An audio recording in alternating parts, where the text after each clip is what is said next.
You may have heard ProWorkflow talking about our upcoming product, Nexus. This video is to give you an idea of what's changing and what improvements you can expect to see. Enjoy. Let us know if you had any questions. Items and phases. Tasks have been replaced with items. Items can still be tasks as before, which do still house track time and help you organize which staff members are doing what. However, they can also capture expenses, materials, and a whole host of other components that might make up a project. Items are sorted into project phases as well. Phases have been introduced as a dedicated system. Prior to this, we had heading tasks doing this job. Heading tasks had some limitations in terms of how they captured and displayed data.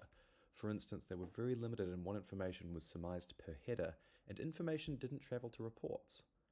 Now, any numerical field will be rolled up into its relevant phase, and all information can travel to reports. There are also subphases, which help you further categorize and divide your items. Work stages. Work stages capture what stage of progress a given project is in. Whereas before, you might have been using the category system to define this information, there is now a dedicated space for this. This system is more linear and customizable, as your work stages are hard-coded to contain active, completed, or deleted statuses as a part of their inner workings. This means you can have a completed stage that you might drag your project into, for example from a Kanban board, and in doing so the project will be marked as completed in all of the ways that ProWorkflow recognizes. Gantt chart. The Gantt chart is now a viewing option while looking at your items section, as opposed to its own distinct section.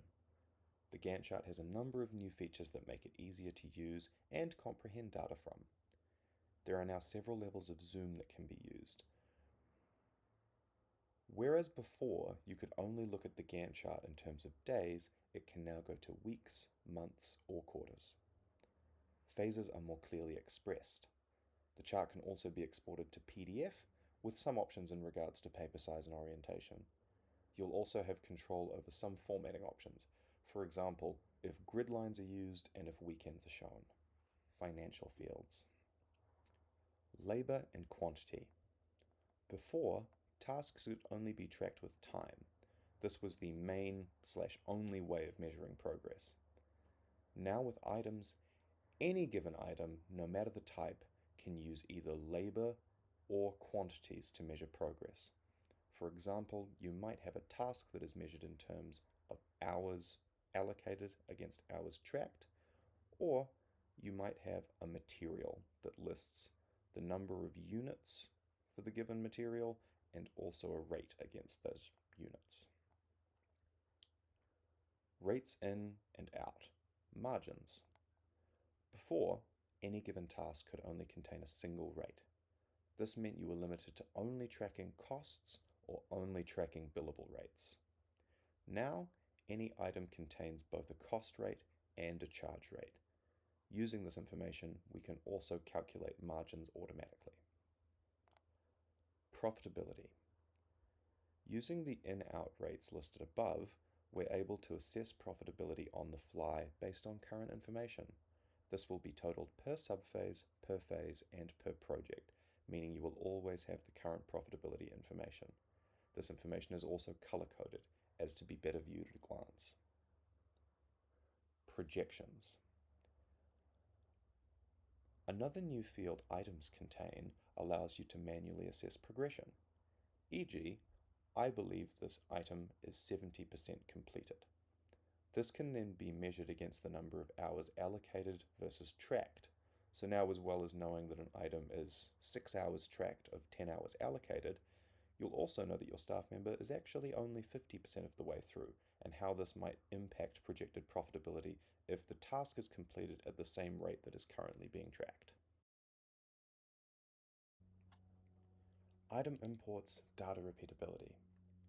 ProWorkflow Nexus offers an option to import items on either a copy-paste basis or via our Excel import system.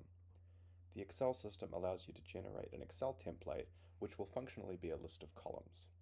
You're able to structure this based on whatever system you might be exporting data from.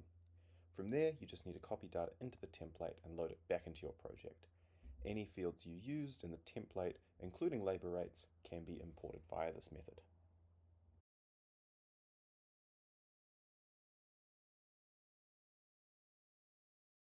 Contact restructuring.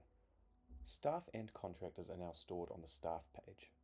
This page still contains a list of staff members along with relevant permissions, but their current and historic work has been presented in a more streamlined way. The org chart is also available from this section. The clients page has been reorganized around the main organization. Individual clients and relevant client projects have been sorted into their own company profile screens. There are also summaries offered on the main page relating to which clients have had the most activity in recent months and what quote and invoice values look like for each of them. Invoice and quote restructure.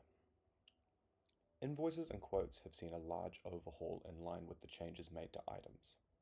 Both quotes and invoices now have the full range of options available to them in terms of labor in and out rates, time allocations, staff assigned, and dates worked. Any option you would have in the full project screen has been carried over to quotes and invoices. Whereas before, quotes could be turned into projects, but only limited data could be passed over. There was a limitation in what information was available. For example, dates and staff assigned could not be mentioned. Because quotes now use items as their main data expression, we can freely convert them into projects or vice versa with no data loss. Whole projects can be planned from a quote stage with no double entry required. Invoices can now more easily be created from project data, and we have more options available for partial invoicing and progressive invoicing.